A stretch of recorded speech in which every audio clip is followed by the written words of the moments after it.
కార్యదర్శి లెఫ్ట్ మా సంఘం ప్రధాన కార్యదర్శులు గారు గౌరవనీయులు రియాజ్ అన్న గారు, అట్లానే అన్న సారయ్య గారు, మరియు మా తమ్ముడు సింగరేణి జాగృతి వెంకట్ గారు, ఆల్ ఇండియా ఫార్వర్డ్ బ్లాక్ నుంచి వచ్చినటువంటి ప్రసాద్ అన్న గారు, అట్లానే అన్న హెచ్ఎంఎస్లో జిహెచ్ఎంసిలో అధ్యక్షులుగా ఉన్నటువంటి రాజు అన్న గారు, హెచ్ఎంఎస్ నుంచి అన్ని ఏరియాస్ నుండి వచ్చినటువంటి మిత్రులకు, సింగరేణి జాగృతిలో అన్ని ఏరియాస్ నుండి వచ్చినటువంటి మిత్రులకు, అట్లానే సహకరిస్తున్నటువంటి సంఘాలు ఏవైతే ఉన్నాయో ఇఫ్టూ లాంటివి ఇంకా కొన్ని సంఘాలన్నీ కూడా రియాజ్ అన్నతో పాటు జేఏసీలో ఉన్నారు, వారందరికీ, అట్లానే ధర్మ సమాజ్ పార్టీ నుంచి వచ్చినటువంటి వ్యక్తులకి, ఇన్ఛార్జెస్కి, మిగతా అందరికీ కూడా హృదయపూర్వకంగా నమస్కారాలు తెలియజేసుకుంటున్నాను.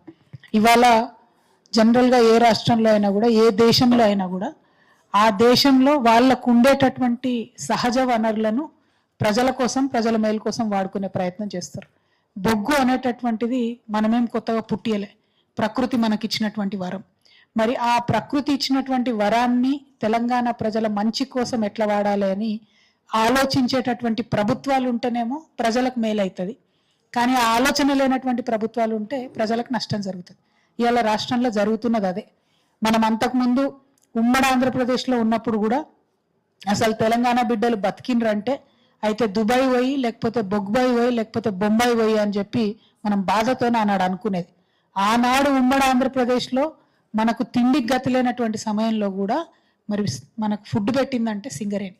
మరి అందుకే సింగరేణి సిరులవేణి అని మన తెలంగాణ తల్లిని ఎట్లా కొలుసుకుంటామో సింగరేణి అంటే అంత ప్రేమగా మనందరం తలుచుకుంటాం. కానీ అటువంటి ఆలోచన, అటువంటి ఒక భావోద్వేగం సింగరేణితో లేనటువంటి వ్యక్తులు, పార్టీలు ఇలా ప్రభుత్వంలో ఉన్నాయి. కాబట్టి సింగరేణి బిడ్డల దుఃఖం ఈ ప్రభుత్వానికి అర్థమైతలేదని చాలా బాధగా నేను చెప్తా ఉన్నా. విమర్శలు ఎన్నన్నా చేయొచ్చు, కానీ కారణం ఎందుకు విమర్శ చేస్తున్నాం? ఇవాళ ఎంత దుఃఖం. అసలు ఆ బొగ్గుబాయిలకు దిగి కనీసం గాలి పీల్చుకుంటే కూడా లంగ్స్ నిండా బొగ్గు పౌడర్ డిపాజిట్ అయిపోతుంది, రకరకాల జబ్బులు వస్తాయి, వంగి నడిస్తే నడుం పడిపోయే పరిస్థితి, కాళ్ళు మొత్తం వంకరపోయే పరిస్థితి, ఎక్కడ పడతామో ఏందో తెలియదు. చాలా మందికి నిజంగా అర్థం కాదు, కానీ ఖాళీ కడుపుతోని పోయి ఆ కాలేటటువంటి కడుపుతోని బొగ్గు తవ్వి బయటకు తీసుకొస్తాడు సింగరేణి గని కార్మికులు.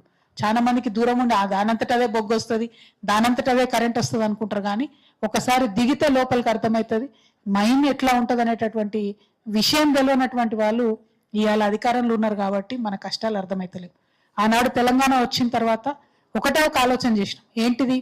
ఇక్కడ సింగరేణిలో ఇంత కష్టపడి పనిచేస్తున్నటువంటి కార్మికులు ఉన్నారు, వాళ్ళ పిల్లలకు డిపెండెంట్ ఉద్యోగాలు ఇస్తేనే ఆ ఏరియా బాగుపడుతుంది అనుకొని ఏమాత్రం కూడా రూల్స్ పెట్టకుండా రిలాక్స్ చేసి ఆనాడు మనం చేసుకోవడం జరిగింది. దానివల్ల 20,000 మంది పైచిలకు ఉద్యోగాలు వచ్చినాయి. ఇవాళ 20,000 మంది యువకులు ఉద్యోగాలు చేసుకుంటూ అంతో ఇంతో భద్రతతో ఉన్నారు.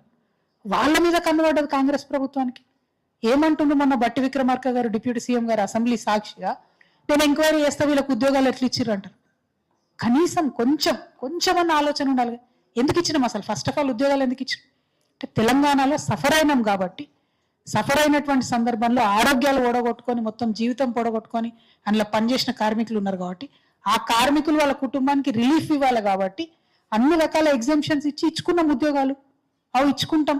అది అప్పుడు ఆనాడు గవర్నమెంట్ పాలసీ. ఎట్లా వ్యతిరేకిస్తావు నువ్వు? ఎట్లా ఎంక్వైరీ చేస్తావు దాని మీద? బట్టి విక్రమార్క గారికి మేము హెచ్చరిక చేస్తా ఉన్నాం ఇవాళ. హెచ్చరిక, సింగరేణితో పెట్టుకున్నాడు ఎవడు బాగుపడలే ప్రపంచంలో. మీరు సింగరేణి కార్మికులు వాళ్ళ ఉద్యోగాలు ఎట్లున్నాయని ఎంక్వైరీ చేస్తే చూస్తూ ఊరుకునేది లేదు. వేయండి ఎంక్వైరీ. ఎవరి మీద వేయాలి? ఓబీ కాంట్రాక్టర్ల మీద వేయాలి ఎంక్వైరీ, డీజిల్ మింగే దొంగల మీద వేయాలి ఎంక్వైరీ, మీద వాళ్ళు అన్ని పంచుకునేటటువంటి కరప్ట్ అధికారుల మీద వేయాలి ఎంక్వైరీ, కరప్ట్ నాయకుల మీద వేయాలి, పైరవీలు చేసి అందులో కాంట్రాక్టులు సంపాదించుకున్నాడు.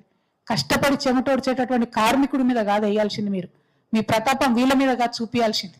సింగరేణి బొగ్గును మింగుతున్నటువంటి దొంగల మీద వేయాలి. అవి పక్కకు పెట్టి కార్మికులను ఎట్లా తీసుకున్నారు ఎంక్వైరీ చేస్తా అంటే అసలు ఏమన్నా మతి ఉన్న మాట నేను అది క్షమించాలి. నాకు బాగా గౌరవం ఉండే బట్టి విక్రమార్క గారు అంటే, కానీ మొన్న అసెంబ్లీలో సింగరేణి విషయంలో బట్టి విక్రమార్క గారు మాట్లాడినటువంటి మాటల్ని మేము తీవ్రంగా ఖండిస్తా ఉన్నాం. హెచ్ఎంఎస్ తరఫున, తెలంగాణ జాగృతి తరఫున చాలా తీవ్రంగా ఖండిస్తున్నాం. ఎంక్వైరీ అని కార్మికులు సతాయిస్తే చూసుకుంటూ ఊరుకునే క్వశ్చనే లేదు. రెండు విలియాలు ఎట్లా పరిపాలన చేస్తున్నారో కొంత ప్రజలకు అట్లనే సింగరేణి లో ఉన్నటువంటి కార్మికులకు తెలవాలి. ఎంత దారుణం అంటే అన్ని లాస్లలోనే వీళ్ళు చేస్తున్నారు ప్రతి ఒక్కటి కూడా. ఇప్పుడు ఓబీ కాంట్రాక్ట్లు ఉంటే అందులో 251 కోట్లు డైరెక్ట్ లాస్ అని నేను చెప్తలేను, కాగ్ రిపోర్ట్ చెప్తున్నది. నిబంధనలు ఉల్లంఘించడం ద్వారా 74 కోట్ల నష్టం అని చెప్పి కాగ్ చెప్తున్నది. బొగ్గు రవాణాలో సరిగ్గా వీళ్ళకి చూసుకోవడం రాక ఆయన లీకేజ్లతో ఆయన లాస్ 25 కోట్ల రూపాయలు. ఇక అదనపు వసూళ్లతోని వినియోగదారుల నుంచి వాళ్ళ దగ్గర నుంచి చేయలేక 1000 కోట్లు 1078 కోట్లు లాస్ అని చెప్పి చెప్తా ఉన్నారు. అట్లనే ఇక డీజిల్ వినియోగం మీద డైరెక్ట్ స్కామ్ 250 కోట్లు ఉంది. ఇంకా చాలా అనేకమైనటువంటి ఉన్నాయి. అంటే 1000 కోట్లు 100 కోట్లు మీ ఇన్ఎఫిషియన్సీతోని మీ చాతగాని తనంతోని మీరు పరిపాలన చేయలేక నష్టం చేస్తున్నారు సింగరేణి సంస్థకు తప్పితే కార్మికులు నష్టం చేస్తలేరు. కార్మికులు కరెక్ట్ షిఫ్ట్ టైంకే దిగుతున్నారు, వాళ్ళ పని వాళ్ళు చేస్తూనే ఉన్నారు, బొగ్గు ప్రొడక్షన్ వాళ్ళు చేస్తూనే ఉన్నారు. కామెడీ ఏంటంటే బొగ్గు ప్రొడక్షన్ ఇక ఇట్లా జరుగుతుందని చెప్పి వీళ్ళు చెప్తారు. మొన్న కిషన్ రెడ్డి గారు పోయి ముచ్చట పెట్టగానే బొగ్గు ప్రొడక్షన్ మారిపోతుంది. మరి నంబరు ఎందుకు మారుతుందో తెలియదు. నేను అనుకోవడం అయితే కార్మికులకు లాభాలలో వాటా ఇవ్వాలని చెప్పి మార్చిండ్రని చెప్పి నేను బలంగా నమ్ముతున్నా. ఇంత భయం ఎందుకు మీకు?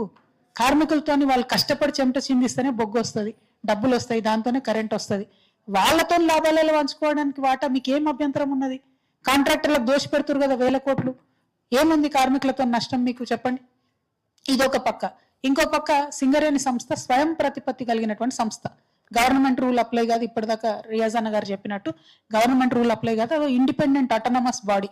ఇప్పుడు దాంట్లో ప్రభుత్వం బకాయిలు ఎన్ని బకాయిలు? మొత్తం 47,000 కోట్ల బకాయిలు ప్రభుత్వం ఇలా కడతలేదు సింగరేణికి.